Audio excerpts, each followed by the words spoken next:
All right. Hello, everyone. Welcome to today's webinar, Emergency Planning, Working with First Responders. I am Leah Desher. I'm the Education Outreach Specialist for the DHPSNY program, and I'm going to be your sort of voice in the clouds for today's session.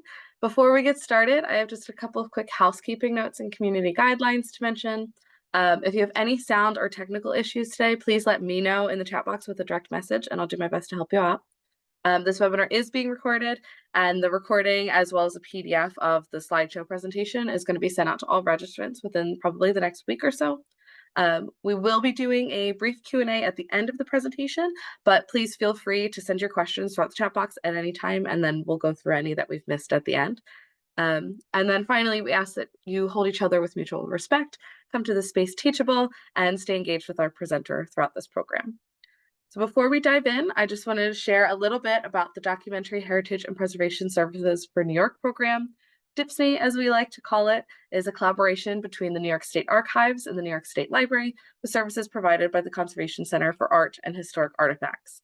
DHPSNY is a statewide program that provides free planning and education services to support the vast network of collecting institutions, such as archives, libraries, historical societies, museums, and other organizations that safeguard and ensure access to New York's historical records and library research materials.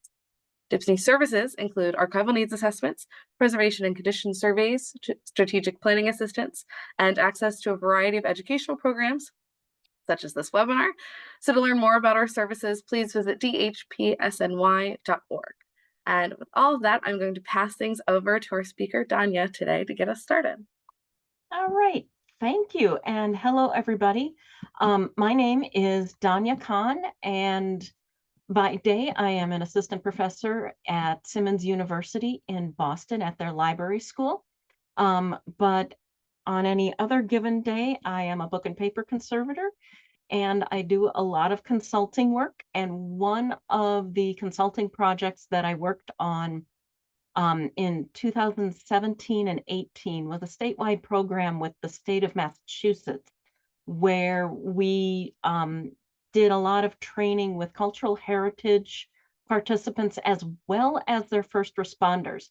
So a lot of what I am going to be talking with you about today are things that I personally learned while planning and teaching in that program, and also learning from our first responder colleagues who were also teaching. So we're going to start out by looking at basically what the fire department does when they come to your site for a fire, which we hope they never have to do. When we get to the second half about how to work with our fire department, I'm really going to kind of open it up to all of our first responders, but I think it's really important for us to have a really good grasp of what the fire department is going to do, because in general, when they come to your site, it really is a big deal, and there's a lot more to know about what they're going to be doing. So fire departments, whether they are professional or all volunteer run, have very specific set of operations that they follow. Because fire is such a chaotic event, you really need to have faith. If you're there watching the fire department work, you need to have the faith that they actually know what they're doing. And although it looks chaotic, there is some semblance of organization there. And that organization follows a very set list of priorities, and those priorities are very much in order. The fire department's first priority is going to be life safety. So when the fire department comes to your site, the incident commander, and this is, I'll be using language of the incident command system. And so if you don't quite understand some of those words, we are going to talk about the incident command system in this webinar. So just understand that the incident commander is the person in charge. There's also going to be a liaison officer, and they are going to be the person that most likely communicates with you as, I would say, the building owner or the institutional representative.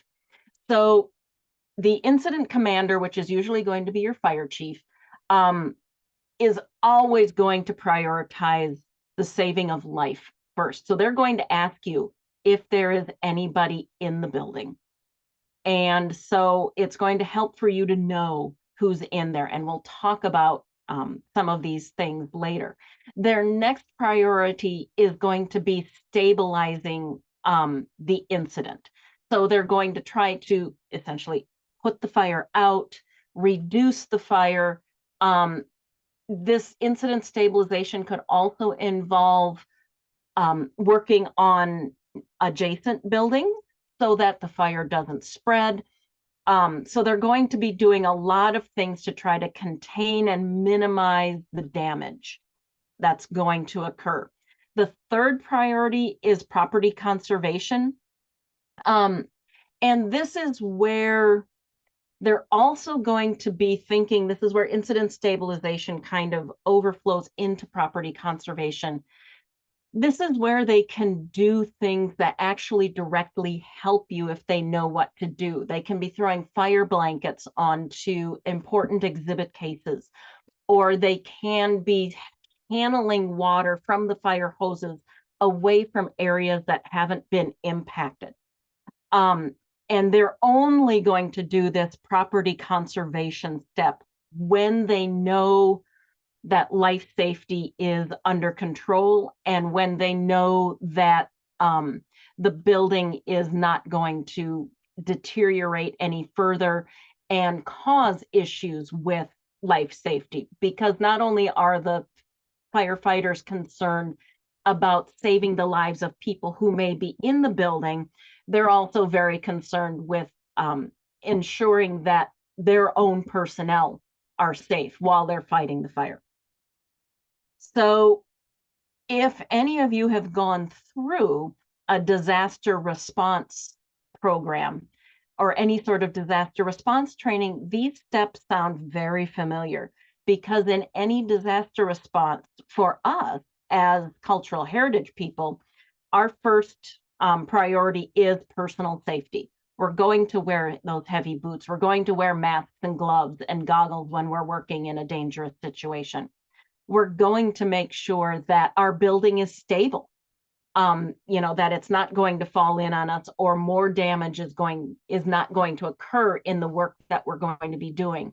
And then and only then do we think about salvaging our collections. So we really run in parallel paths with our first responders, particularly with our firefighters. So what I do want to kind of let you know is one of the really important things for your fire department is when you call them, you want to make sure that the fire department has free and clear access to your building. So this could involve not having everybody congregate in the parking lot when you exit the building, because the fire department is going to come and they don't really want to run you over in order to get to your building to put the fire out. But it also might mean if you have the wherewithal to move cars away from the building and give your first responders more space to work and less things to worry about or have to try to maneuver around. So that's one of the first things that you can do to help, is to be well away from the building and not in any parking lots or access roads. So let's talk a little bit about property conservation in particular, because life safety and stabilization are really not going to be things within our purview or things that we have any say over. But we can have some say in property conservation, because we can have the impact on property conservation in our planning process. And we're going to talk about how we can build the relationships with our fire departments and first responders in general in the second half of this webinar. But I want to talk to you about some of the possibilities now, so that you know what sorts of conversations you can be having with your first responders. So one of the ways that your fire department conserves property is through salvage operations. This could be moving or covering items. So like I was talking about with the fire blankets, or they can be physically moving objects if those objects are safe and stable and the fire department is not going to be putting their lives in danger to move it. They can set up fans to exhaust smoke out of an area once the fire is under control. They're going to be, of course, turning off valves to prevent water damage, but they can also redirect their stream from the hose so that it doesn't have an impact. They can create water chutes. And you can see here in this bottom image, one of the water chutes that they have created to help direct the water and not just have it spilling everywhere. So firefighters really do understand the importance of these sorts of salvage operations and the property conservation because they really do want to help you save your building and its contents. And they will do what they can to help you do that if they know what's important for you. So one of the examples that I like to give for those of you who know Chicago, the Second City Theater, which is where the Second City Comedy Group performs, there was a fire in the building next door. And the fire department was successful in being able to put the fire out and redirect the water away from the theater itself because the fire was started on the top floor and they were concerned about the fire jumping the roof and impacting both buildings. So they were directing water over both buildings in order to prevent the fire spreading in their property stabilization side. And so in order to prevent the water from running down into the theater and preventing them from being able to open for a show that night, the fire department was able to use these water chutes to redirect the water. And even though there had been a fire in the building next door, the theater was still able to hold their performance that night. So if the fire department is aware of your priorities and what's important to you, they can help when they have that opportunity, which is not always. Once the fire is put out, the fire department goes through what's called overhaul. And this is where they will go through the building, essentially attic to basement, and look for any hidden fires and make sure that the building is safe. For a lot of buildings, the biggest problem that we can have with hidden fires is actually in our eaves because you can get things that are smoldering in there and the fire can reignite. It's also possible if you've got piles of, say you had a library and you have piles of, strangely enough, very combustible materials like piles of books, you can have a hidden fire smoldering away. Even though the top of that pile is really wet, the fire can still be smoldering underneath. It's kind of like the zombie fires in Canada right now, where it's the middle of winter, but from their wildfire season last year, they still have underground fires burning. It's kind of the same concept that can happen in our buildings. And so they're going to make sure that that fire is well and truly out. And during the overhaul process, they are going to try to return the building to as close to normal as possible. And this is where, they aren't going to, of course, dry your building or clean your building, but they are going to remove everything that they can in order to give you the best chance to salvage your building. Now, one of the things that can get in the way of overhaul is if they suspect that this was an arson. And so arson kind of throws everything out the window. Um, and so generally they will, if they suspect arson, which we're going to talk about in a bit, it's going to throw all of the timings off.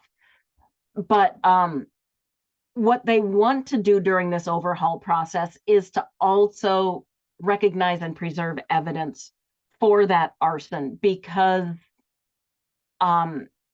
if it is arson, they need to be able to figure out who started it, and they need that evidence. But if there is no sign of arson, they are going to go through and really help to make sure everything is stable and sound. And in the image here for this slide, we can see the fire department from Paris and other regions, of course, because they had so many people come in and help, removing items from Notre Dame Cathedral. And it seems like it only happened yesterday, but the cathedral is still ready to, they're still on track to open September, December, sometime the end of this year, which to me is just utterly remarkable. Just goes to show what happens when you throw a lot of money at something. So if during the overhaul process or earlier, they determine that arson is an issue or not, they are going to try to determine what the cause and origin of the fire was, whether it was a faulty wiring, whether it was somebody put a hot pad on top of the toaster in the break room, take your pick. But the fire department really will make every effort to determine the cause of the fire. Sometimes it is easy, sometimes it's not. If there is a reason to believe that the fire was arson, an investigation will be conducted. And when that happens, it does extend the amount of time that you will not have access to your building. So if you've never had to go through a fire or never had to call the fire department, when the fire department arrives on site at your building, whether you're calling them because the building is going up in flames, somebody has fallen down and hurt themselves and you've called 911 and the fire department comes out, or you've called them because there's a kitten on the roof. Once the fire department arrives at your building, they take control of your building. You no longer have any say in what they do. And if they suspect arson, they are going to retain control of your building for quite a long time. And you just need to be prepared to know that you may not be able to start your salvage work until they have completed their investigation. So keep that in the back of your mind. Basically, when they do have to go and investigate a fire, it starts with the local fire department. And then if arson is expected, it expands and brings in your essentially state fire marshal. And so because local fire departments don't necessarily have a trained fire investigator, this is where the state sends somebody in specifically trained to investigate that fire. If you've had a fire with either civilian or firefighter fatalities, then it does undergo an even higher level of scrutiny than an arson, just to determine, again, what has happened. And pretty much your insurance company, then, if there has been a fatality or arson, they're going to come in and start to also have a say as to when you can get access to your building, because once the fire marshal is done, your insurance company may send in their own independent investigators to investigate. So it all really becomes a huge, huge nightmare. So the best thing is to make sure that you're doing everything to prevent fires in the first place. So your disaster plan and your risk assessment, make sure you have them. So because there is so much that goes on in, the overhaul process, the property stabilization process, you really want to make sure that you build a strong relationship with your first responders. And it's sad to say in many ways, but like with so many other aspects of life, the stronger relationship you have, the better service you're going to get. Yes, your fire department is going to come and do what they can to put the fire out if you've never spoken to them before. But if you do have a good relationship and they know you and why you're important and what you have and where it is, they will actually make the effort to help save things in addition to just putting out your fire. So the Foundation for the American Institute for Conservation made a really wonderful booklet called Working with Emergency Responders. And the link is included in this slide. So when you get the slide deck sent to you afterwards, you should be able to access that resource. It's really incredibly helpful. So one of the first things that you're going to do is just make contact with your first responders. I know there are many institutions out there that are afraid to do this because they might not be up to code, or their building might be old and maybe their, fire escape stairs aren't quite what they should be. Don't be afraid to contact your fire department and have them come and visit your site, because if they know who you are, who you serve, and why you are important to the community, they are going to help you. Yes, they might say, well, you really should fix those emergency stairs, or those emergency stairs aren't up to code anymore. They're not going to shut you down, but they're going to let you know areas that you can improve and potentially also help you know where you can go to get the help to make the repairs that you need to. They are not ogres. They are not going to come in and shut you down. I did a statewide program in New Jersey, and the palpable fear in the rooms when I was talking about working with first responders was unbelievable, because they were convinced if a firefighter entered their building, they would shut them down and they'd have to close. That's not going to happen. So you also want to not only tell them who you are and why you're important, but you need to show them what you have and what it is that really makes your institution unique and part of the community. And this is where you can talk to them about your collection priorities. So again, if you don't have a disaster plan, or if you have a very rudimentary disaster plan, now is the time to think about taking the next step and starting to get a few more details in there, like your collection priorities, so that you can talk to your first responders about them, show them where your priority collections are, so that if something happens, they can help in that property stabilization period to throw on fire blankets or help carry things out of the building.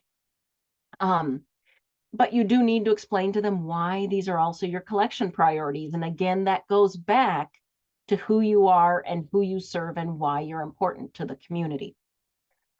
You also want to talk to them about who your visitors are. Because if you deal with, a lot of school groups that come in, we all know, particularly what elementary school children are like. They tend to, just be everywhere all the time. And if there's an emergency, trying to corral a bunch of 6-year-olds is virtually impossible. So you really do need to let your first responders know who your visitors are. That goes to the other end of the spectrum as well. If you work with predominantly older people or people with disabilities, then you need to be able to tell your first responders or show them when they come to visit where your shelter locations are so that they know where to go first in the event of an emergency, to look for people who may not be able to take the stairs because the elevators aren't working, and things of that nature.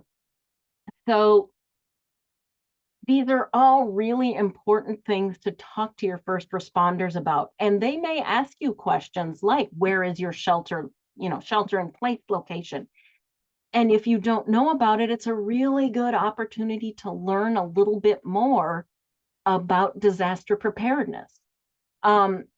It's also a good time to point out to your first responders that even though you personally may not be having a disaster, if you have a large meeting room or an auditorium, you could be a place for the community at large when there is a larger regional disaster. So you could be somewhere that people could come to get fresh water during a flood situation, or the next time we get major storms that knock out electricity, you could be a warming center because you have a generator. And if you don't have a generator, you might want to think about getting one. So you can see how a lot of our disaster planning process really does tie in to the conversation that we can be having with our first responders. It's also a good idea to not just have your first responders come and visit your institution only once. You might want to think about including your fire department in your disaster planning process from the very beginning.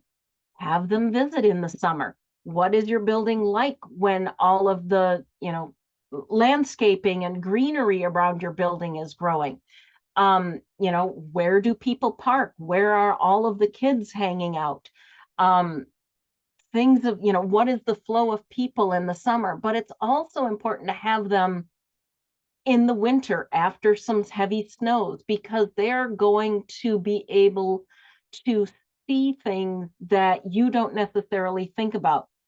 So they may point out that, yes, you have emergency exits at the back of the building, but if you don't shovel a path to a point of egress, like a parking lot or a sidewalk or a road, anybody who uses that emergency exit is going to be stuck. So they're going to be able to see things that you don't necessarily think about. So it is really important to include them in your disaster planning process, because again, they're not going to shut you down, but they're going to give you some really good advice that is really just going to be beneficial to you overall, and not just in the event of a fire. And even once they've come and helped you in the disaster planning process, that's kind of like work. So be thinking about inviting, your fire department and their families to visit your institution as a special guest. Have a special, firefighters and their family evening or special programming just for them. Let them know that you value the work that they do, and they can start to understand the value of the work that you do through the experiences that you are giving them. They're going to be able to see that you are just as part of the community and ensuring the not so much the safety of the community, but the resilience of the community as they are. And you never know. See if there are any ways that you can volunteer with the fire department. Are there ways that, your institution can help? Can you play host for one of their events? Do you have a nice big lawn that you can, sponsor a fundraiser for your local volunteer fire department? Can your parking lot be the scene for training for the fire department? Um, you just never know what the possibilities are until you start to show your willingness to work with somebody. And those sorts of events not only really strengthen the ties between your institution and the department, but it also can teach you a lot about what the fire department can do for you outside of putting out fires, because there are so many things the fire department does beyond putting out fires.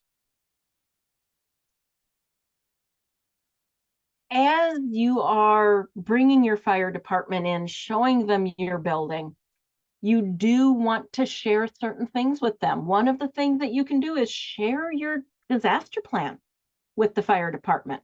And if not sharing your entire disaster plan, at least share floor maps of your building so that you can show them on the map where these shelter in place sites are, where your priority collections are. Showing them a floor map gives them an idea of how they can move through your building, because if they've got a map, even if there's a lot of smoke, they're going to be able to figure out where things are if they've got that map. And it really helps to give it to them well before you ever have a fire, because they actually, strangely enough, fire departments keep files on the buildings in town. Now, you may not be in a town or a city that requires you to supply floor maps. I don't know of any place in New York outside of New York City that does require that. But it's just good practice, because again, the more the fire department knows about your building, the better they're going to be able to fight fires in your building. You want to make sure that you are giving them accurate building names if you've got multiple buildings, and room names, because if they come on site and you say, the fire is in the barn, but the barn is actually named, the Fred and Ethel, entertainment building, and that's what it says on your map, they're not going to know what the barn is because you're using a different name. If you can give them formal blueprints, or the CAD designs for your building, even better, because that's going to give them a lot of the structural information they need. If you have a Knox box, please show your fire department where it is, and make sure you have your fire chief come with the official key to the Knox box to check the keys in your Knox box. For those of you who don't know what a Knox box is, the Knox box is a trademark name for one of the boxes, but they are metal boxes about 4 inches square that mount to the outside of your building, essentially by one of your main entrances. And in that box is the key to your front door. Because if the fire department can enter your building by unlocking the door, they don't have to take the fire axe to it. Now, granted, I have this on good authority, they really like using their fire axe. But if you have an historic building and you'd prefer that they don't destroy the front door, give them the front door key. But you also need to ensure that the front door key that's in the Knox box is actually still the key that works. I did a program in Connecticut where one of the institutions did what we recommended and had their first responders visit. Their fire chief brought the master key to the Knox box, open it up. There were 5 keys in the Knox box, and none of them worked on any of the doors. They got a new key in there very quickly. So again, it's things like this that can be really, really helpful to you in the long run. Make sure they know if you have any hazards in the collections. Do you have cellulose nitrate film? Do you have dead things in jars? Do you have a lot of taxidermy that might be filled with arsenic or other heavy metals? In the case of cellulose nitrate, of course, the fire department needs to know about that, because once it starts to burn, you can't put that out until it burns itself out. For the dead things in jars, or to be perfectly honest, preserves in jars, as those jars heat up, they can explode. Exploding flying glass is very dangerous for your firefighters. A lot of arsenic in the air. You want to make sure that there aren't going to be any hazards that make your firefighters sick or put them in any extra danger. So, and if you do have a key box that then holds like internal master keys, let them know where those key boxes are. And again, if they need a key for that, how to get in there.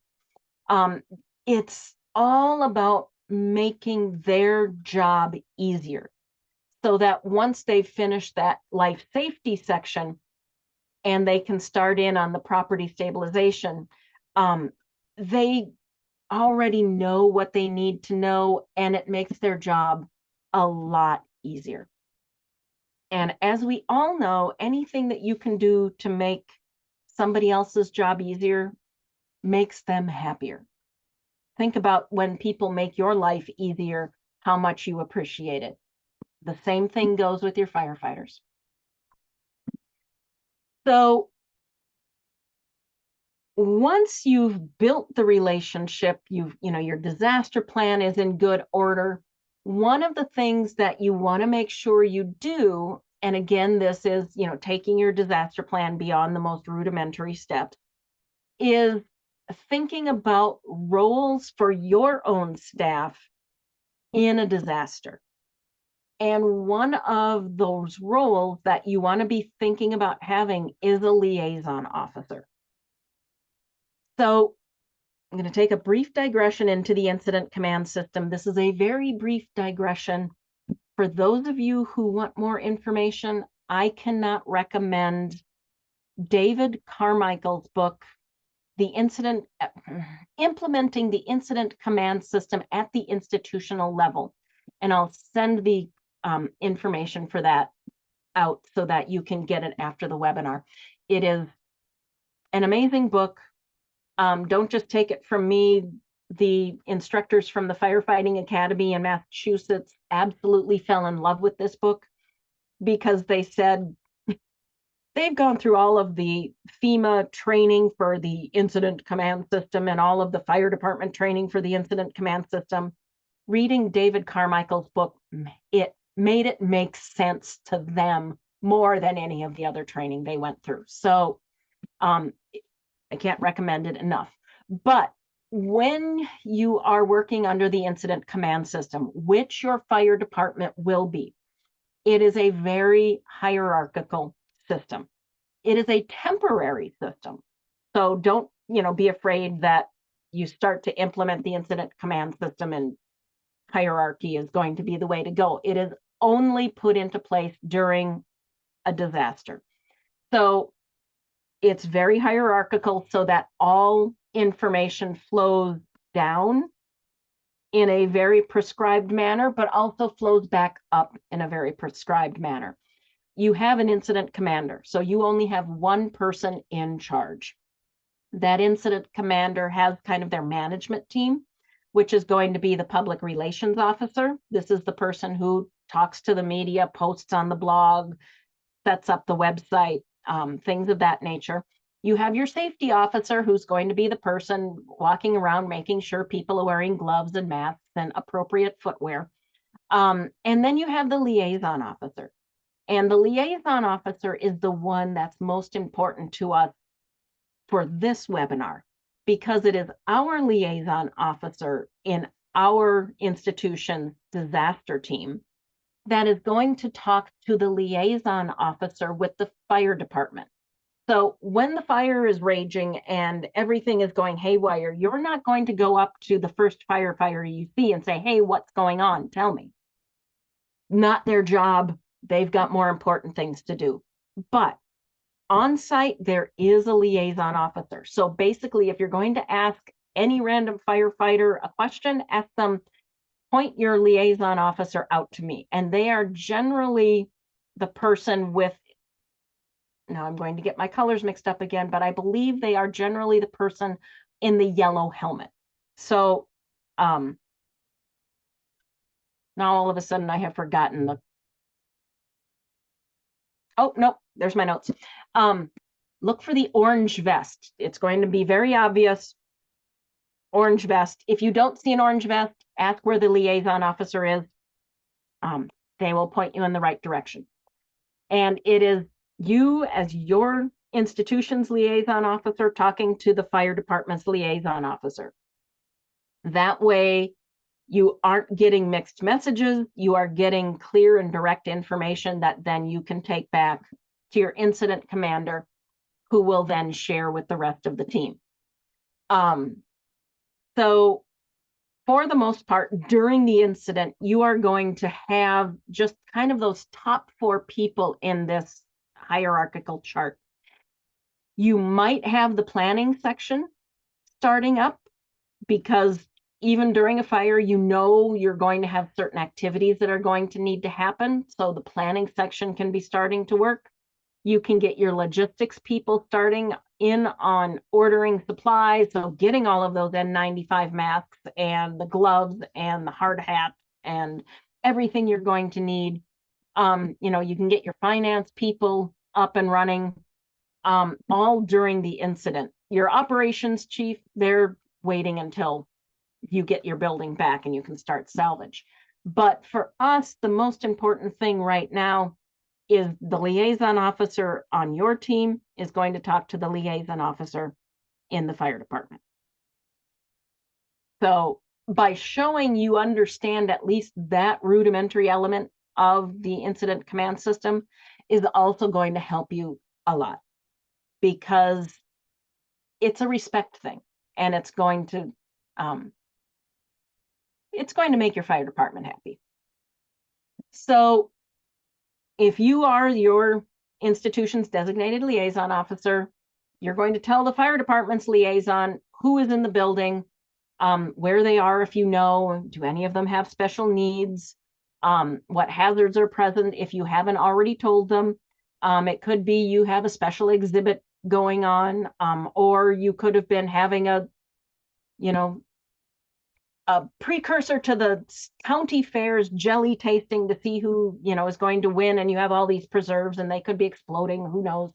And just a reminder as to where your priority collections and exhibits are, just a reminder. So, and again, just remember, once the fire department is on site, they are in control of your building until they return it to you. Of course, if it's arson, they're going to turn it over to the state fire marshal, and then you have to wait for the fire marshal to turn it over, and then your insurance company will take over. And yeah, just this is where working with your local police department to work on security issues is going to be very helpful, because you can work with your police department to do a security audit so that you reduce the incidence of, potential arson.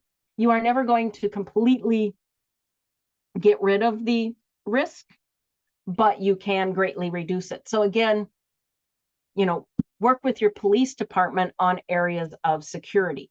They are again going to have, somebody that works with the community. All the things we talked about with our building the relationship with our fire department goes for your police department as well. So what are some of the next steps that you can take?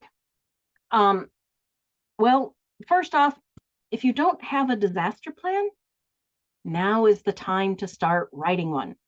And there are a lot of training opportunities. I know there are DHPSNY programs out there. And for those of you who are planning on coming to the Manny conference, I know there's going to be a disaster planning workshop there as one of the pre-program workshops, so check it out. So if nothing else, start writing your disaster plan, because in the process of writing your disaster plan, you're going to learn so much about your building and your collections that you're just going to really understand why it is important to work with your first responders. Keep on learning.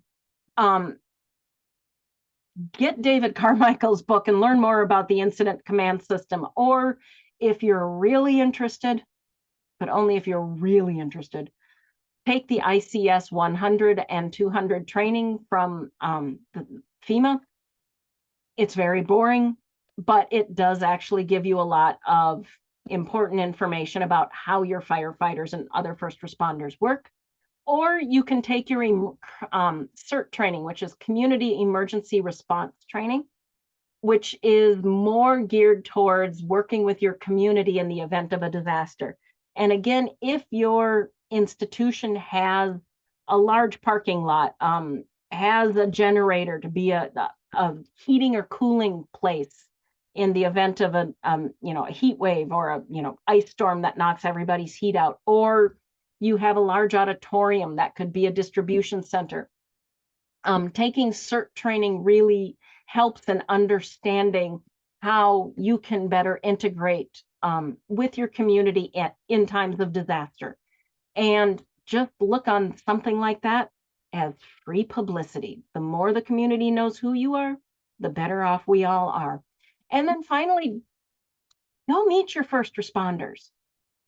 I've talked about having them come and having you show them your institution, and but also see if you can go and get a tour of the fire department, because really, who doesn't like a fire truck? I mean, okay, sorry, I was just one of those kids that thought fire trucks and were the coolest thing on the planet. So go meet your first responders on their turf, and just see what they're like in their own environment. So a lot of things that you can think about just in terms of building a relationship, because that is really the most important thing that you can do to ensure the safety of your institution. Build those relationships with your fire department, build the relationship with your police department. And then, just as an aside, in disaster planning in general, build a relationship with disaster recovery services, build those relationships with your electrician, with your plumber, with whoever you have come and work with you. It is only going to make your institution stronger. Yes, it's a lot of work, and yes, it's a lot of extra things that you need to do, but they will pay off in the end. So, does anybody have any questions? You can pop them in the chat. I haven't seen any come up, so I didn't answer anybody yet. But we'll go to the formal question slide while you do that. And again, I will make sure to send ways to get the David Carmichael book, and I'll send the link to for the Getting to Know Your First Responders booklet to Laya, so that you can get that information. I don't know of any building relationships checklists, but the booklet on building relationships with your first responders really is laid out in bulleted form. So you could almost just use that as a checklist, and you could just tick off all of the bullets. But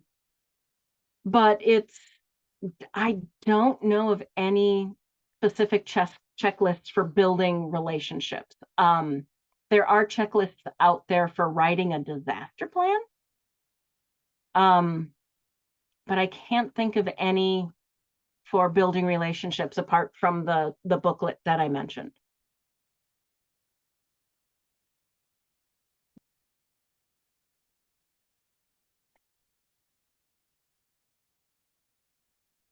And we'll give folks another minute or so to start typing in, because I know sometimes questions take a little while. But also, if anyone has a question that is maybe very specific to their institution, or they don't want to share it with everyone else, feel free to email us at that info@dipsny.org email address, and I can pass on anything to Donia that you might have.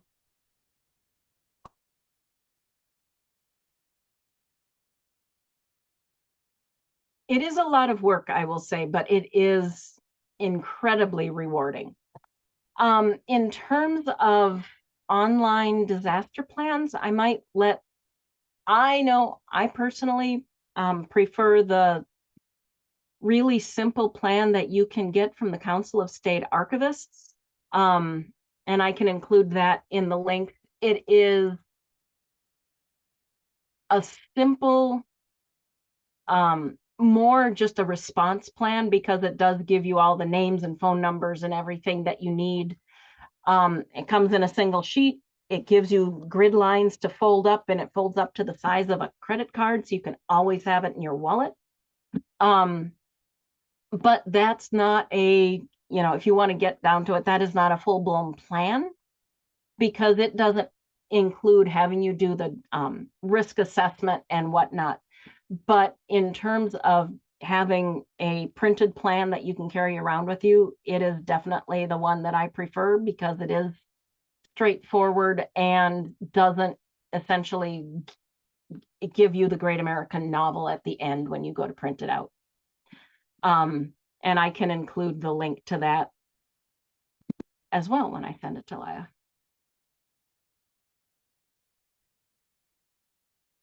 But I don't know if there's one that DHPSNY recommends.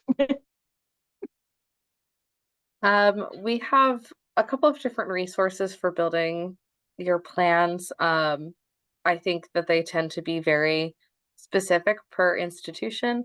So there's not one size fits all for a full-blown plan. Yeah. But in the follow-up email where I send everyone the recording, I can also include a couple of resources for getting started on writing your plans.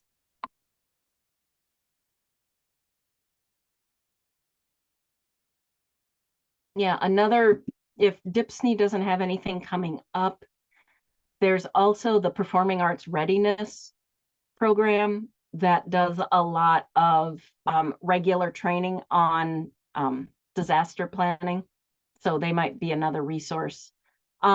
So Tina asks, how do you recommend dividing the labor with a very small staff? 2.5 individuals.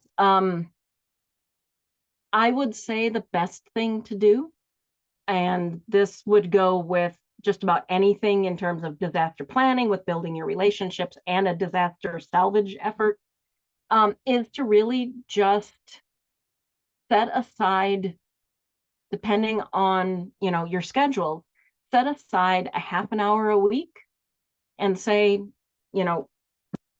all 2.5 of us, if it's possible, are going to have lunch together one day a week. And over lunch, we're going to talk about this aspect of disaster planning, or we're going to invite our firefighters for lunch so that all of us can be there and, have lunch with them.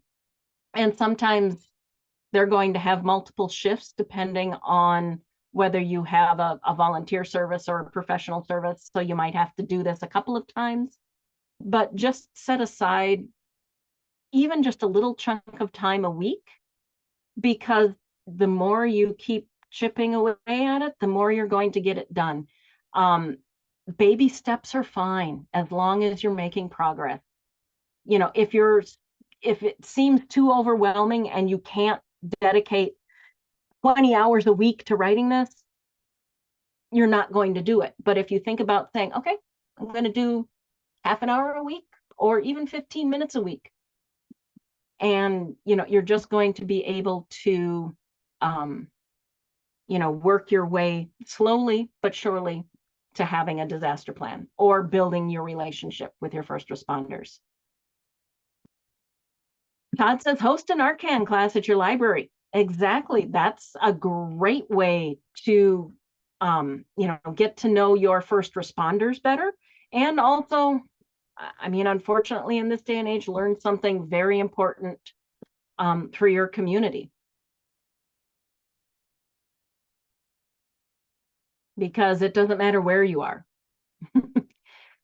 It is a crisis for a reason.